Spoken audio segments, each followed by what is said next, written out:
Right now, I'd like to introduce Miss Arabella Hayter, who has been a water sanitation, hygiene, and health consultant for the World Health Organization in Geneva since 2015.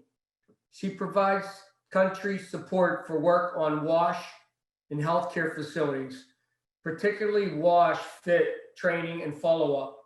Her colleagues, Rick Johnston and Maggie Montgomery, have a presentation for us, and Arabella will be available to answer any questions after her presentation.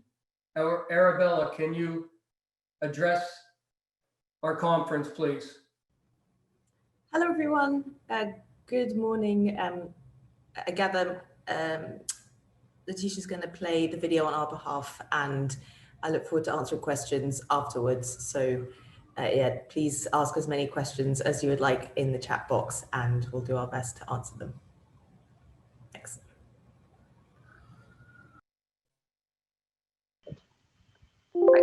Good afternoon, good evening, good morning to everyone.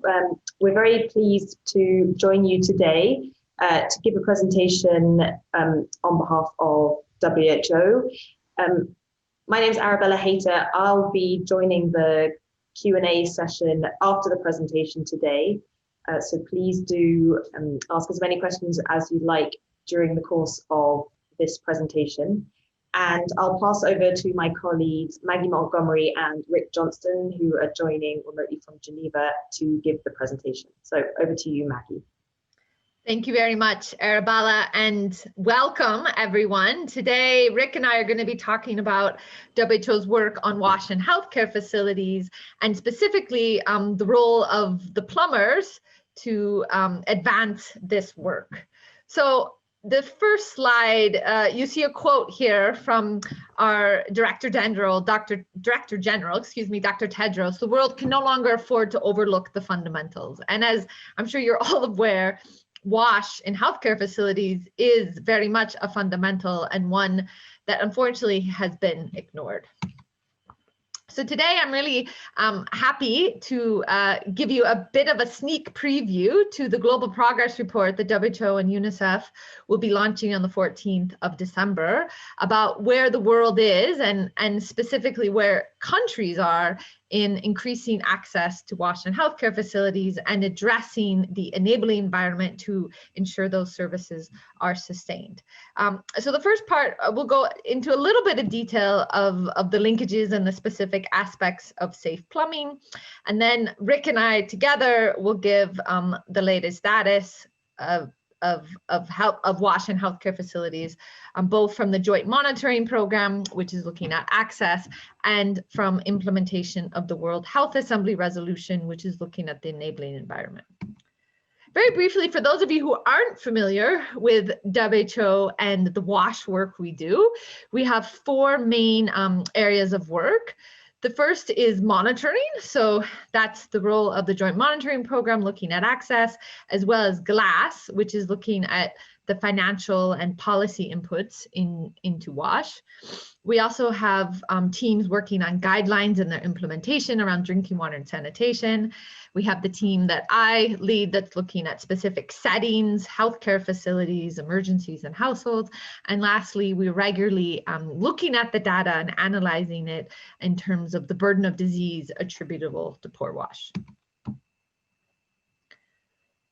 So I won't read this quote to you, but just wanted to remind ourselves that somewhere right now, there is a midwife, there is a nurse who doesn't have water in her healthcare facility, and she's trying to help a new mom, she's trying to help a sick child, and she has to take a lot of effort and a lot of time just to obtain water. And how does this impact quality of care? Well, it impacts quality of care in a lot of ways. First of all, it impacts whether or not health workers can wash their hands or conduct hand hygiene. And we know that, especially with COVID, this is really important to prevent spread of infectious disease. We also know that up to 1 million mothers and newborns are dying from preventable infections because of unclean environments and unclean hands and unclean medical equipment. Wound infections and neonatal sepsis is much higher in low-income settings where WASH access is poor. And we also know that more people are dying from unsafe care than lack of care. And that number is about 5 million in low and middle income countries that die because of poor quality care, for which WASH is an important factor.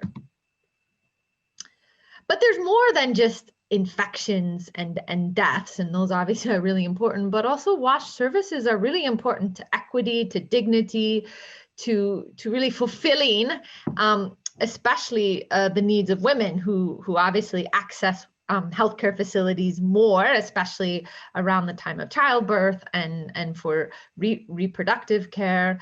A recent survey that was done by the White Ribbon Alliance of over 1 million women found that WASH was the #2 demand. So it comes very high on the list for what women are wanting and now demanding. And we also know that in order to address WASH and make sure that it's sustainably serviced and maintained over time, and the hand hygiene and cleaning practices are adhered to, it has to be integrated with health. It can't be seen as a separate or an add-on program. And there's lots of programs where WASH is quite important. I've listed the key ones here: obviously infection prevention control, reducing spread of antimicrobial resistance, maternal newborn health for outbreaks, as we're seeing now with COVID, but also cholera, Ebola. And it's also obviously very much linked to vaccines and both preventing and treating neglected tropical diseases. Within health systems and within quality, they look at 7 elements. And here you just see a diagram that for each of these elements, WASH is critically important.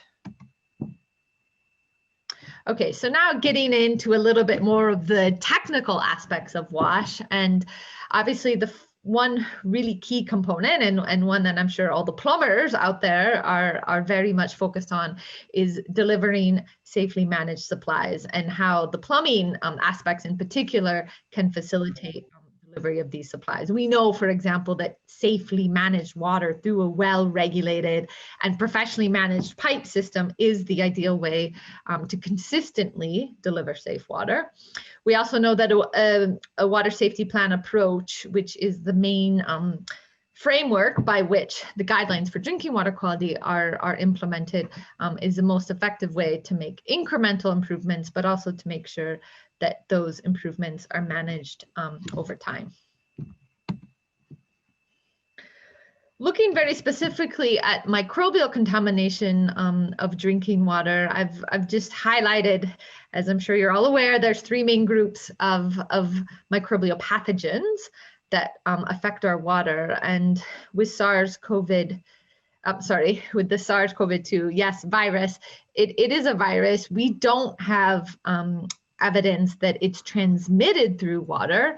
It has been found in some rivers and other waters that are most likely impacted by fecal contamination. And we know that good chlorination can quite easily inactivate and destroy the virus.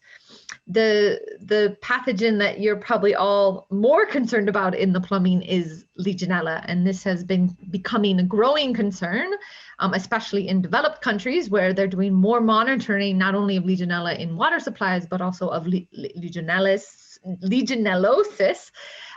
which is the disease that affects humans. It's a bacteria and can be quite sometimes difficult to remove from the plumbing supplies.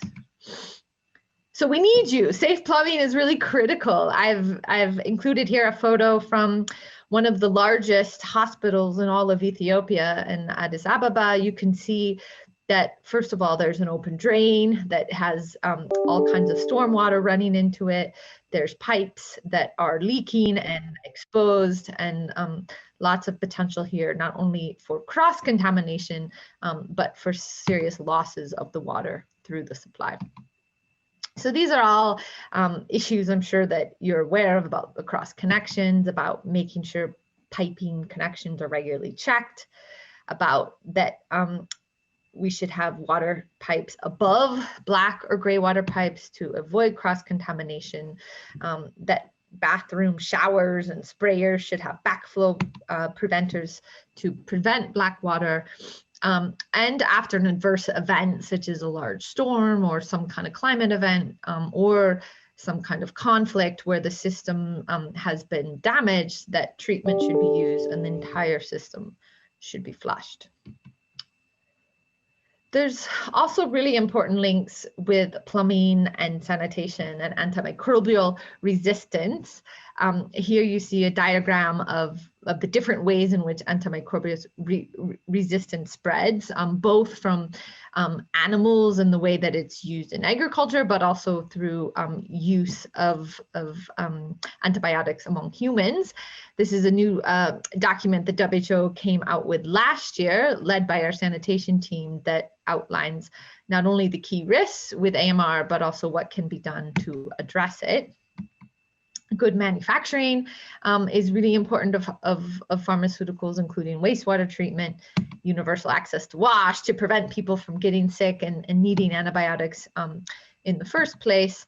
But also what's really important is to look specifically at how wastewater within healthcare facilities, which we know carries a higher proportion of resistant bacteria and residues, how that wastewater is managed and eventually treated.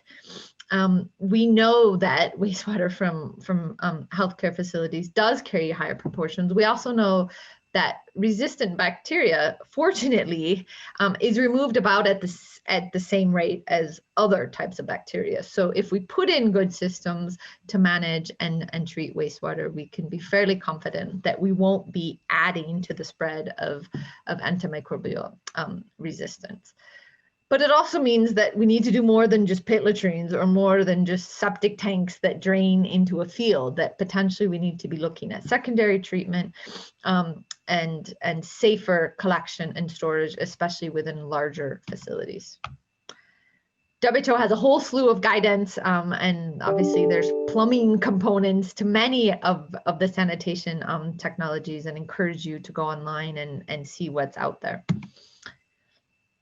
The other thing I wanted to highlight about plumbing, and this affects both water and sanitation supplies, is about climate resilience. And we've had many conversations with the World Plumbing Council about specific interventions and measures that are being taken to improve the climate resilience of wash supplies and healthcare facilities around using less water, so low flush toilets, low flow sinks, looking at the use of rainwater harvesting and how specifically that rainwater can potentially be safely treated and stored for it to be used for a variety of uses in a healthcare facility. Water treatment is obviously important, especially in events of storms or droughts where the water quality may change, as well as an interim measure, putting in simple drinking water and hand washing stations. So this brings me to WashFit, and WashFit is a compilation of both our sanitation safety planning and our water sanitation safety plans, and puts the aspects of water, sanitation, healthcare waste, cleaning, and hand hygiene all into one comprehensive tool to systematically assess and improve and monitor over time improvements to WASH. We recently simplified it for COVID-19 to focus on the key aspects, especially around water and hand hygiene. And in 2021, and I'll come to this at the end, would love to include some more specifics around plumbing, not only what should be done, but how good plumbing can be maintained.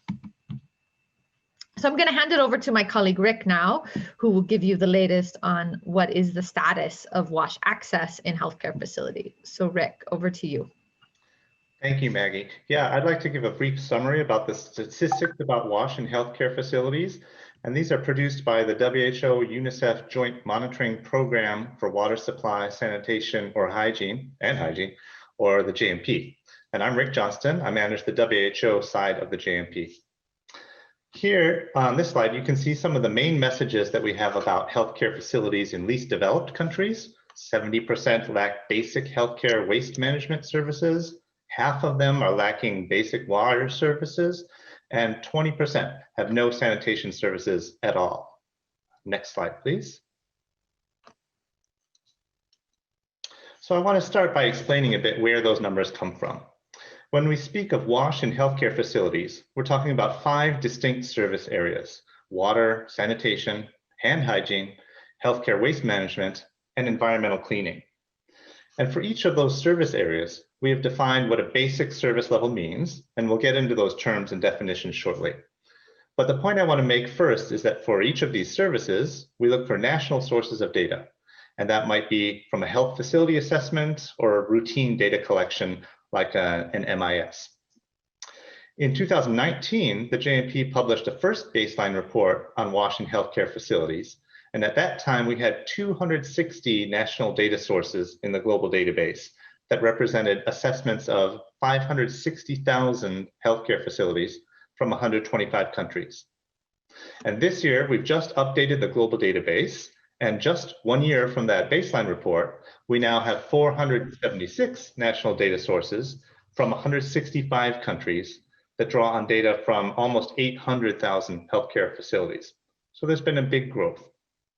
And you can see on the bars here that from 2019 to 2020, we increased the number of countries that have estimates for the basic WASH services by about 50%, depending on the service area. You can see that basic water and basic healthcare waste management have relatively good data coverage, with over 50 countries having estimates. With sanitation and hand hygiene, it's more in the range of 20 to 30 countries, and there are only 12 countries with data on environmental cleaning. Next slide, please. So let's look in more detail at that basic service level and the definitions. So for water, a basic service is defined as the healthcare facility having water that's available from an improved source on the premises. It's actually a pretty low bar.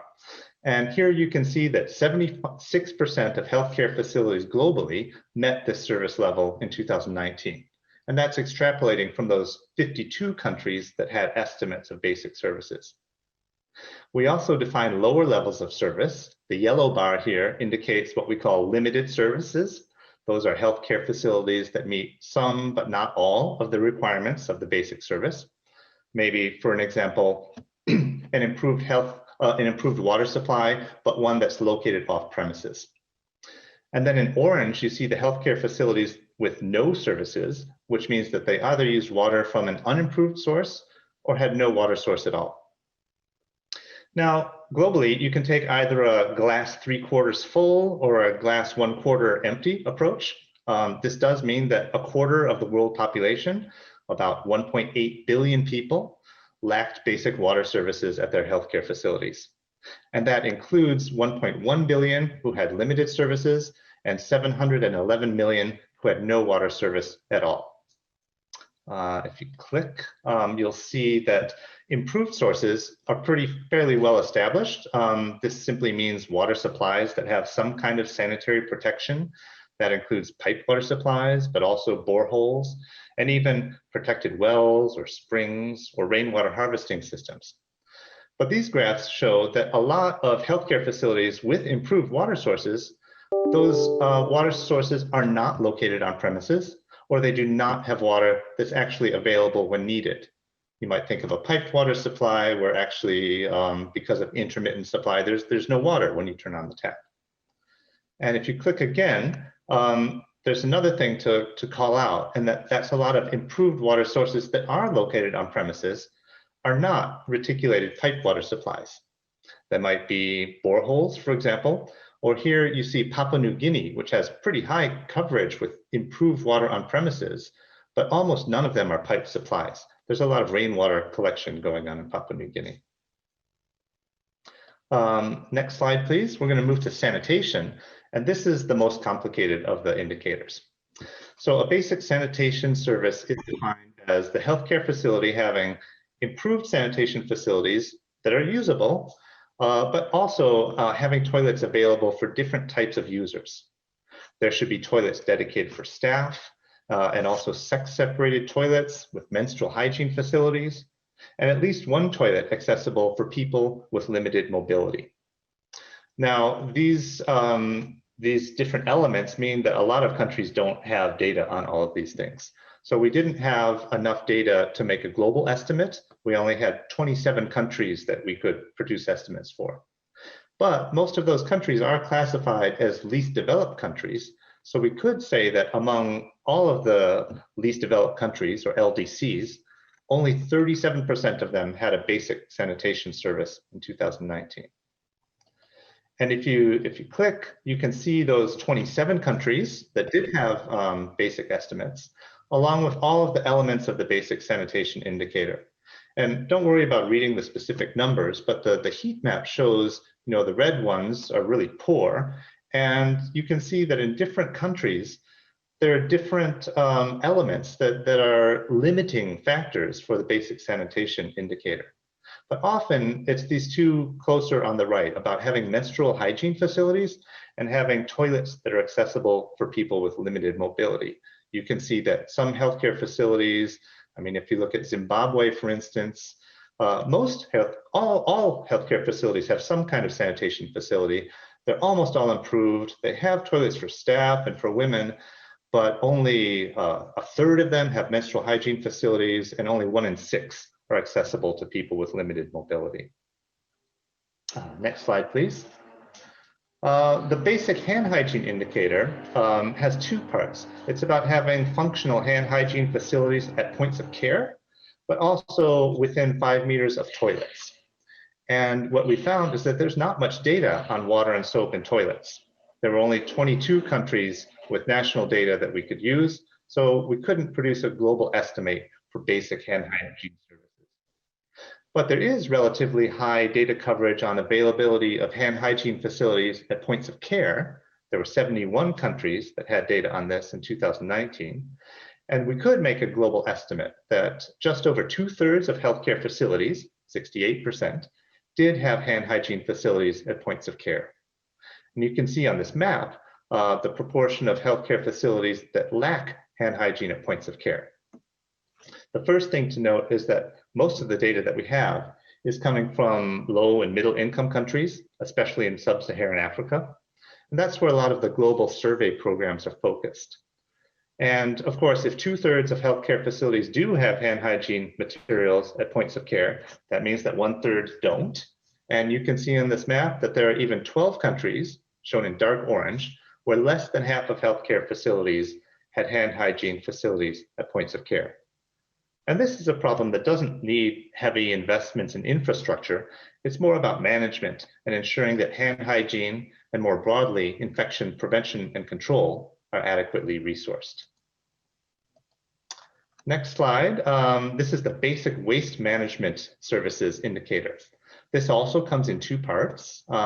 There's a part about waste being safely segregated at the point of generation, and then wastes, including both sharps and infectious wastes, should be treated and disposed of safely. And if you click, you'll see that globally, there were data from enough countries to say that 69% of healthcare facilities had some kind of segregation system. Just over 30% didn't. The situation is a bit better in hospitals, as you might expect, where 80% of hospitals had systems for waste segregation. But as far as treatment, there was less data available, so we couldn't make a global estimate for treatment or for basic services. But you can see some data sources focus on hospitals exclusively, so there were enough data to say that around 80% of hospitals were treating sharps and infectious waste with some kind of basic treatment. And the other 20% were either not treating waste at all, or were using primitive methods like open burning. Now, in some contexts, that might be the best available solution, at least in the short term, but it is far from a normative recommendation, and it doesn't count towards the basic service level. So when you combine the data on segregation and treatment, you find that 71% of hospitals globally had basic waste management services in 2019. The last indicator is environmental cleaning, and this indicator is a bit different. The other services are based on physical things that you can check, you can look at and confirm objectively. Are water or toilets or hand hygiene facilities or segregation and treatment facilities for waste available, but it's much harder to check and observe environmental cleaning consistently and objectively. So instead, this indicator focuses on processes. Are there basic protocols for cleaning available, like SOPs?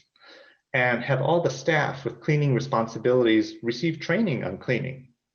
This is still a new indicator, and it hasn't traditionally been in the facility assessments and other data sources that we draw on.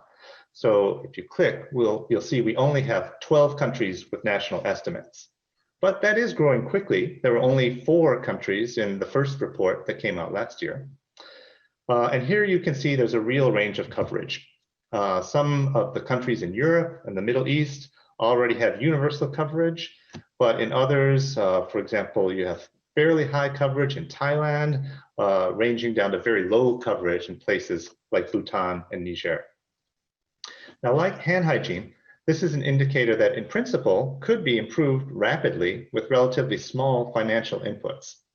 It's more about strengthening the approach to cleanliness and the overall focus on infection and prevention control. And these are things that a committed administration can change relatively quickly if they put their minds to it. And we certainly do see examples of countries focusing on improving cleanliness and IPC and overall the quality of care, which we will hear about in the next part of this presentation. So thanks, that's just a quick tour of the data highlights. Please do take a look at the report that'll come out next week in more detail. And all of these data can already be explored online at washdata.org. And now let me pass back to Maggie, who will talk about the broader work on WASH in healthcare facilities. Great, thank you, Rick. And this is part 2, going to give you a little bit of some of the highlights of what countries are doing to implement the World Health Assembly resolution in 2019, which called for very specific measures to improve WASH in healthcare facilities, which are linked to the WHO UNICEF practical steps to improve WASH in healthcare facilities. So as I just mentioned, there was a resolution, all countries committed to achieve universal WASH access. And we're very fortunate that we now have 2 rounds of data from the joint monitoring program that serves as a very fundamental mechanism to be tracking that progress. We also now have data from 47 countries, and these are more early adopter countries, so countries who have taken on many of these aspects because of good leadership and because of a strong coalition of partners working on the ground. I won't go into detail about these practical steps, but you can find more information online, and they start with conducting a situational analysis and assessment all the way through to engaging communities and conducting operational research and learning. Now, these steps don't have to be done in any particular order, and in many instances, we find that countries are tackling multiple steps at the same time.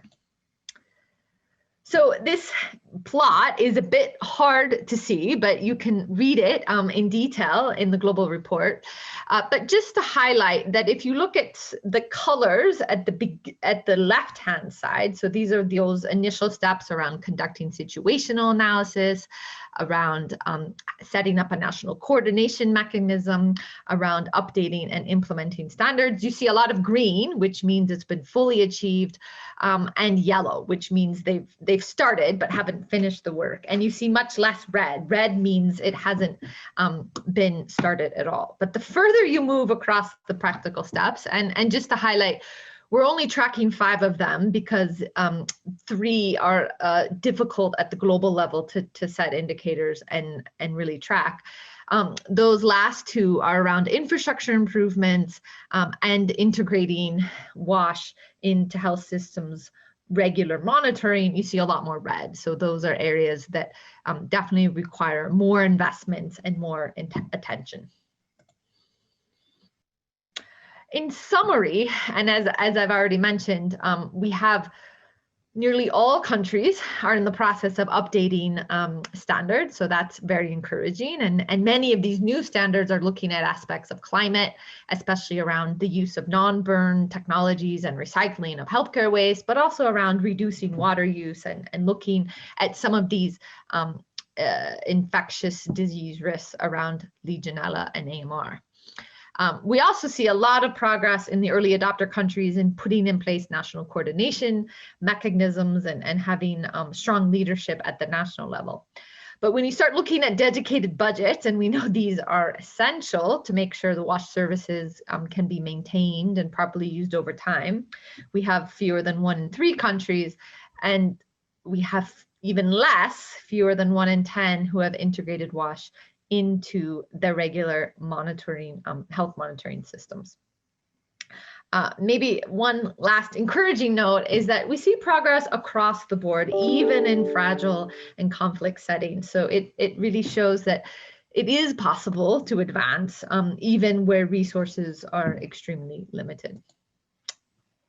There's nearly 30 case studies that are documented in the report, and the point of those case studies is really to show how governments are working in an intersectoral way, especially between WASH and health, to advance some of these goals, and also to show what some of the bottlenecks are. So here I've just highlighted a few countries on our global map of all the countries that are featured.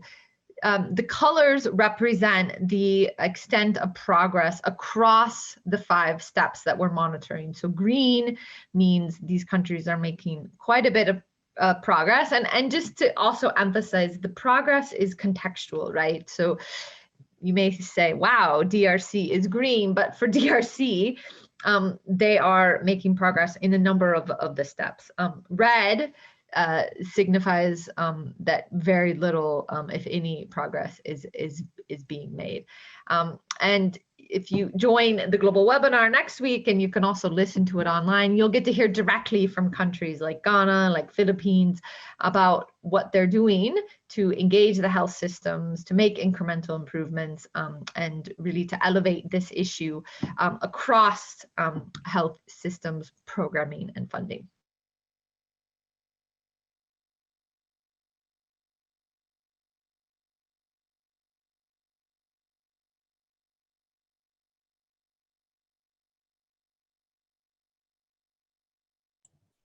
$25 million. And there's also a number of commitments around human resources, around providing technical tools, and we count the World Plumbing Council as one of those groups of providing really important technical support as well as advocacy. So what will it actually cost? We recently did a price tag analysis for the 47 least developed countries, and we found that the overall price is actually quite modest, that for $3.6 billion, all least developed countries could be servicing all healthcare facilities with basic WASH services by 2030. The majority of these funds would actually be spent on recurrent spending, so the operation and maintenance. And this obviously increases each year as you put more and more capital investment in place. So how does this compare to current WASH and health spending in the least developed countries? Well, we know that the annual cost per capita is about 30 cents. And if you look at spending among 35 of the LDC governments, we see that for WASH, they're spending about $1 per capita per year. And if you look at the health spending, it's around $11. Now, there's obviously a huge range among these countries, but these are the averages. So WASH in healthcare facilities comes out fairly modest if you look at the overall budget envelopes and spending. That said, the funds still need to come from somewhere, and how those funds are budgeted, how those funds are financed, a lot of questions still remain. But we also know that WASH in healthcare facilities is an important investment opportunity. The recent OECD report found that for every dollar invested in hand hygiene alone in healthcare facilities yields about a $15 return. But at the same time, we know that if we don't have the financing in place, we cannot sustain services. According to the recent WHO GLASS survey, only about 11 countries reported that they had sufficient resources to meet WASH and healthcare facility targets. And there's a number of elements to addressing these sufficient budgets and financing. First of all, many countries and many facilities don't even have WASH as a disaggregated budget line. It's bundled with utilities, it's bundled with health workforce. So even understanding what currently is in budgets can take a little bit of detective work. There also needs to be a rigorous process to gather the costs of a defined WASH packages. And again, I think this is where the plumbers come into play, is really helping cost and define what the plumbing element would be over the overall WASH package. In doing this price tag analysis in the 47 countries, we found that we were getting quite different estimates from different countries around the cost, depending on how you defined what that water, sanitation, hand hygiene, cleaning, and healthcare waste package looked like. And there's obviously a real important opportunity for intersectoral exchange. Because WASH and healthcare facilities often sits within many ministries and across many institutions. And this may vary between countries, but also within countries. Who is the asset manager of the WASH services? Who is responsible for maintaining them? All of these things need to be further unpacked. The last thing I just wanted to mention is that there's also an opportunity for looking at partnerships for funding. And we see examples, for example, from Ethiopia, where multiple donors are coming around one funding plan, pooling their investments, which allows to achieve not only greater gains and outputs, but also to make sure that the systems that the government has put in place can be fully utilized and supported in making sure that the budgets and financing are there. So where do we go from here? There's 4 main recommendations from the report based on all the data that we just presented.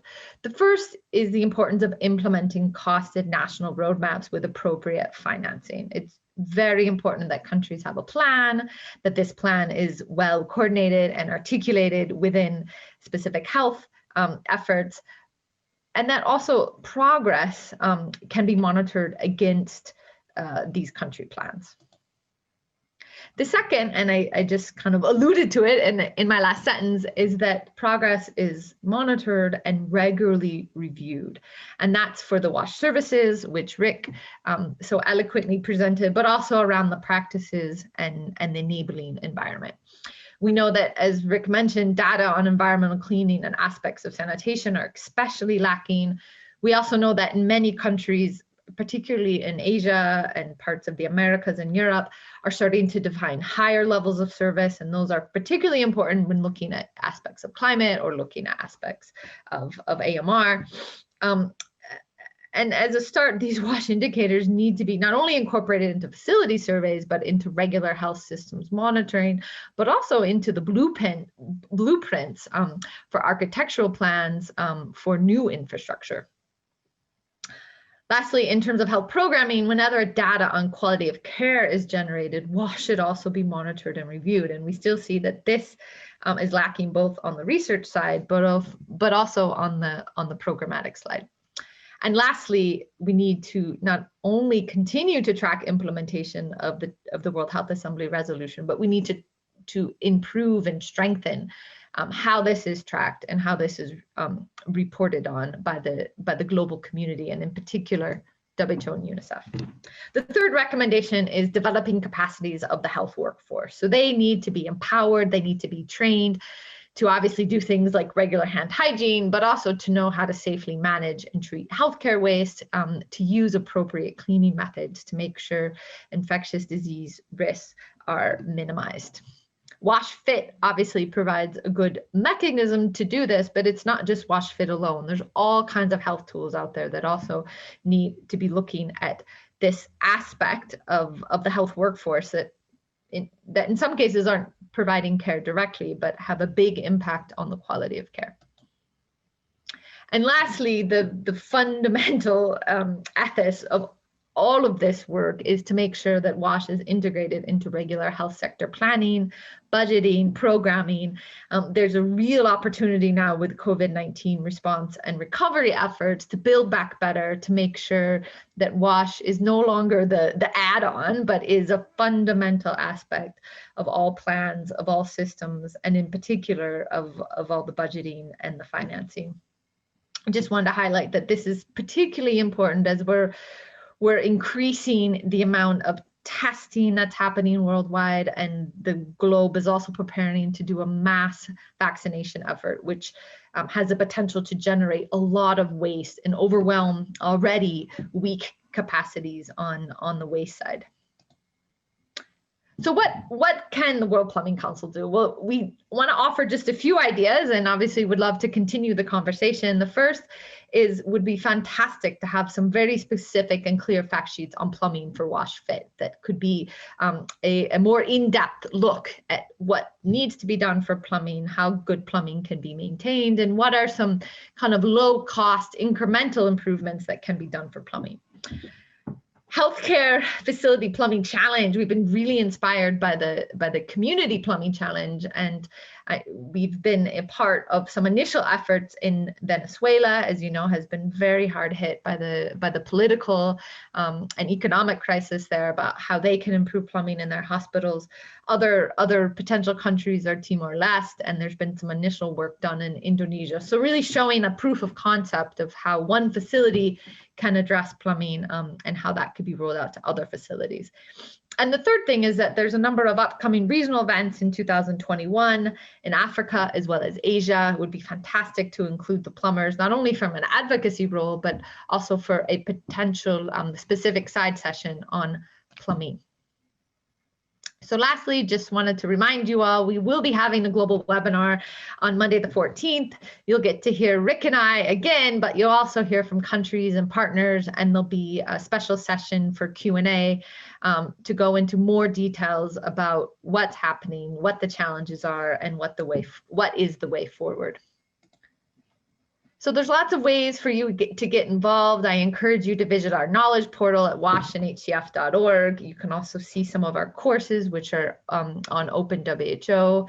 If you're on social media, we're there, so would love to connect with you. And lastly, to make specific commitments, you can use our interactive site and post your commitment directly, and just encourage you to, if you've been active, to continue to be active. And for those of you for which this is a new subject, we look forward to engaging. So thank you very much, and wish you a wonderful rest of the conference.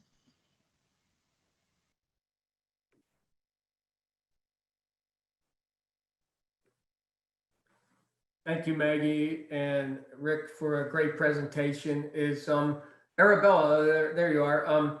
So I have just a comment about the presentation. First, as you're probably aware, the United States recently had an election, and we have a president-elect that's coming in, and I think I heard his motto, though, build back better. I think that's what Maggie said. Maybe President-elect Biden stole that from the World Health Organization, but I hear that one of the promises from President-elect Biden was that he was going to pay contributions to the World Health Organization, where our president said that he was going to stop it, but obviously he wasn't able to do that before he leaves. So, but I'm glad to hear that our president-elect is going to continue funding the WHO, because after watching your presentation, it's a great organization, and it helps a lot of people that are not as fortunate as some of us are. So with that, open it up for questions. Let's get some good questions for Arabella, because this is one of the first times we had the WHO here on one of our virtual meetings. Any questions? Russ? Yeah, so thanks, Tom, Chairman Tom, and Arabella.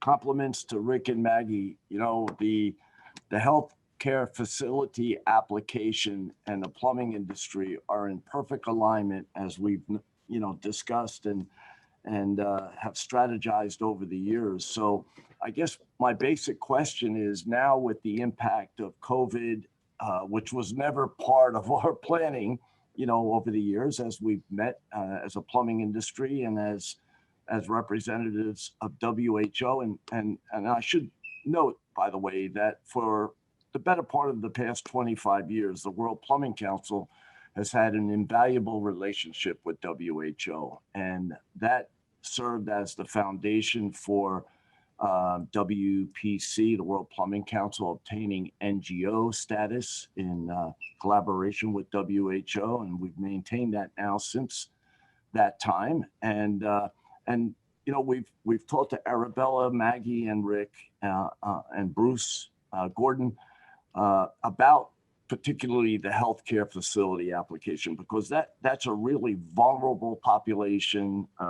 The WPC has expertise in this sector, and we've got to do everything that we can do to try and align our ability to contribute to WHO's effort to address that challenge, because the healthcare facility environment, we've known it to be a challenge for a couple of decades, and it will continue to be a challenge, particularly in times of global pandemic, what we've been dealing with, all of us, for the past 9 months. So Arabella, I guess my basic question is, I presume WHO continues in that evolution of addressing the challenges, the significant challenges that are faced around the world in these types of healthcare facility applications? Yeah, absolutely. I think, as Maggie alluded to in her presentation, next week when we're launching this big report, this is the culmination of the work throughout this year, but really the last 5 years. Washington Healthcare Facilities was first sort of properly on the radar of WHO in 2015 when we launched a global action plan on Washington Healthcare Facilities, and it's sort of evolved from there, and it's gaining more and more traction. The UN Secretary General launched a call to action in 2018. Last year, we launched the first global data, which showed huge gaps in service. And the data that Rick presented just now is an update of that data, which shows obviously that we still have huge gaps in services. And I think this year has been a good opportunity, if you like, to highlight this need. It's highlighted more than ever that facilities don't have the basic services to deal with patients, let alone COVID-19 patients. There's many facilities that don't have even water supply, so obviously can't do any of these basic infection prevention control measures that we're talking about. They're so important. So it's highlighted the need, and this year we've managed to, I think, get more donors interested in the issue, more organizations committing to working on this issue. But it also means that ministries of health are being pulled in 10 different directions. Their resources are more more strained than ever. And so we're trying to really focus on this message of fundamentals first. That's the title of our new report, and saying that without these fundamentals in place, we're not going to be able to do anything. So not only is it the basics of infection prevention, but as Maggie also mentioned at the beginning of her presentation, it's about these issues of quality of care, maternal and child health, reducing maternal and newborn mortality.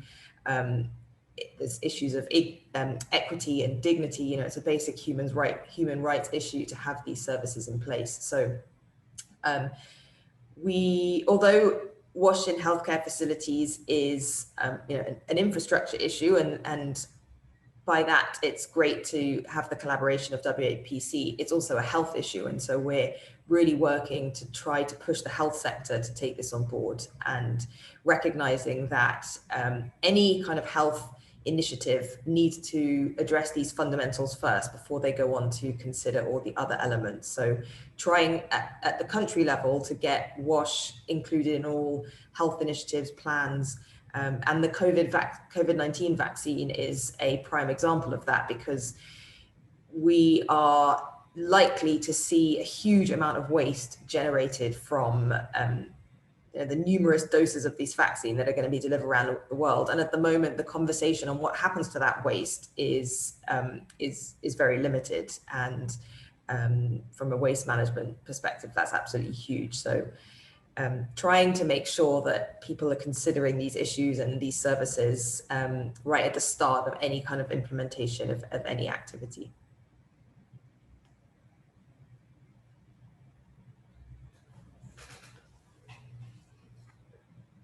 Any questions for Arabella?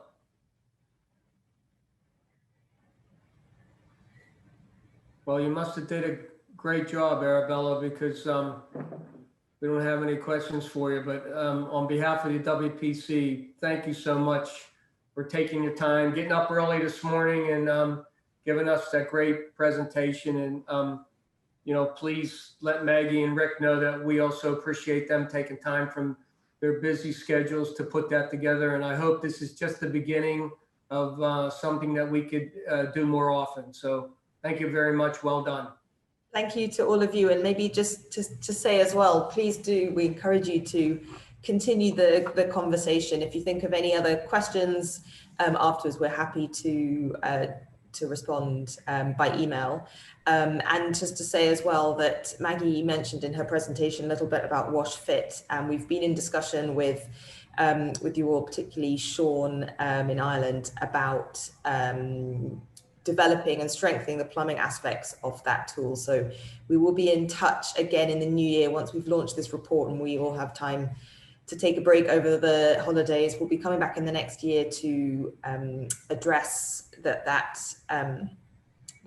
tool and improve it, and are thinking of developing these kind of simple fact sheets for healthcare facilities to, you know, if they need to improve their plumbing systems, what are the 5 simple things that they can do without a huge amount of budget? So we look forward in next year to hopefully working together to progress that further.